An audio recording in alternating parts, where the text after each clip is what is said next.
નમસ્કાર, હું છું દિવ્ય. તમે જોઈ રહ્યા છો સિટી કવરેજ ન્યૂઝ જુનાગઢ. આજના મુખ્ય સમાચાર. રાજુલા જાફરાબાદના બાબરકોટ વિસ્તારમાં 75 હેક્ટર રિઝર્વ ફોરેસ્ટની જમીન અલ્ટ્રાટેક સિમેન્ટને માઇનિંગ માટે આપવાના આયોજન પર પ્રોજેક્ટ સ્ક્રીનિંગ કમિટીએ પૂર્ણ વિરામ મૂક્યું છે. સરકારી ચોપડે નોંધાયેલા 22 નંબરના સિંહ કોરિડોરને સિંહ વગરનો દર્શાવી જમીન કંપનીએ આપવાનો પ્રયાસ સામે આવતા વનતંત્ર અને સરકાર બેકફૂટ પર આવી ગઈ છે.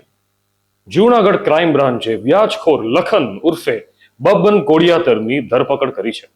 જાણીતા બિલ્ડર અશ્વિન માળી અને પુત્ર યશ માળીને 2012 થી 2 થી 5% વ્યાજે આપેલા નાણાંની પઠાણી ઉઘરાણી માટે ધમકીઓ અપાતી હતી.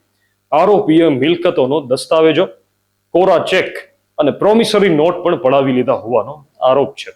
બબન સામે જૂનાગઢ, માણાવદર, કેશોદ, ગીર સોમનાથ અને પોરબંદરમાં ગુનાહિત ઇતિહાસ નોંધાયેલા છે. અન્ય ભોગ બનેલા લોકોને ક્રાઇમ બ્રાન્ચનો સંપર્ક કરવા અપીલ કરાઈ છે.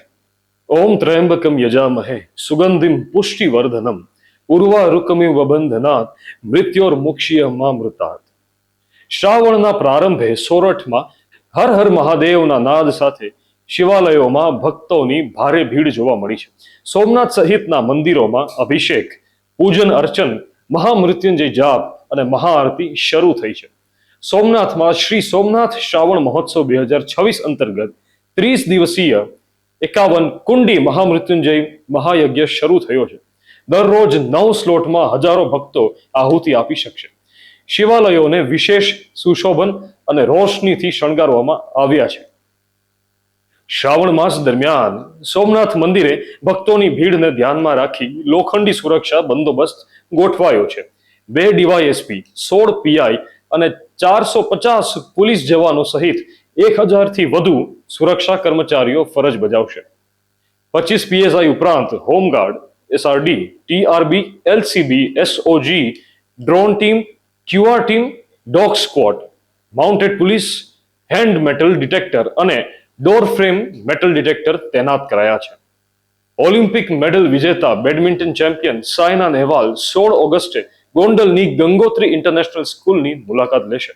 તેઓ વિદ્યાર્થીઓ સાથે સંવાદ કરી રમતગમત અને જીવનમાં સફળતા માટે પ્રોત્સાહિત કરશે. 14 થી 16 ઓગસ્ટ દરમિયાન યોજાનાર IIMUM રાજકોટ ચેપ્ટર 2026માં વિદ્યાર્થીઓ WHO, JPC, IPL, GLA junior, GLA senior અને સ્પેશિયલ સમિટ જેવી કમિટીઓ રાષ્ટ્રીય, આંતરરાષ્ટ્રીય મુદ્દાઓ પર ચર્ચા કરશે.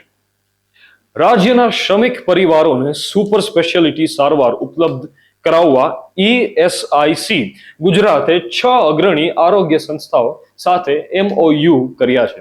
ગંભીર બીમારી અને ઇમરજન્સીમાં ESIC હેઠળના વીમાધારક શ્રમિકો તથા તેમના આશ્રિતોને ટર્શરી કેર અને સુપર સ્પેશિયાલિટી સારવારનો લાભ મળશે. ભારતની પ્રથમ બુલેટ ટ્રેન માટે તૈયારીઓ અંતિમ તબક્કામાં છે. Mumbai Ahmedabad 508 kilometre high speed rail કોરિડોરના પ્રથમ તબક્કાને 15 ઓગસ્ટ 2027 થી શરૂ કરવાનો લક્ષ્યાંક છે. કેન્દ્રીય રેલ મંત્રી અશ્વિની વૈષ્ણવે વિડીયો શેર કરી ગુજરાતના નવસારી નજીક ટ્રેક પર ઝડપથી ચાલી રહેલા ઇલેક્ટ્રિફિકેશન કામની માહિતી આપી છે. ઓસ્ટ્રેલિયાની ફેડરલ કોર્ટે ભારતની બાસમતી ટ્રેડમાર્કને વિશેષ અધિકાર આપવાની માંગ ફગાવી દીધી છે.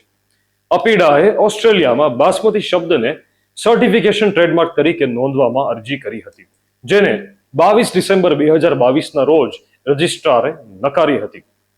અપીડાની અપીલ પણ બુધવારે ફગાવાઈ. પાકિસ્તાનના વાણિજ્ય મંત્રાલયે નિર્ણયને આવકારતા કહ્યું છે કે બાસમતી ચોખા પાકિસ્તાનમાં પણ ઉગાડવામાં આવે છે, તેથી પાકિસ્તાની વેપારીઓ પણ આ શબ્દ પર દાવો દે છે. કોકરોચ જનતા પાર્ટી CGP ટૂંક સમયમાં દિલ્હીમાં નવું આંદોલન શરૂ કરશે. પક્ષના સ્થાપક અભિજીત દીપકે તેને જંતર મંતર સીઝન 2 નામ આપ્યું છે. તાજેતરમાં નીટ પેપર લીક મુદ્દે જંતર મંતર પર ચાલેલું 36 દિવસનું પ્રદર્શન પૂર્ણ થયું હતું. સોશિયલ મીડિયા પર મળેલા પ્રતિસાદ બાદ CJPએ આંદોલનનો બીજો તબક્કો શરૂ કરવાનો નિર્ણય લીધો છે.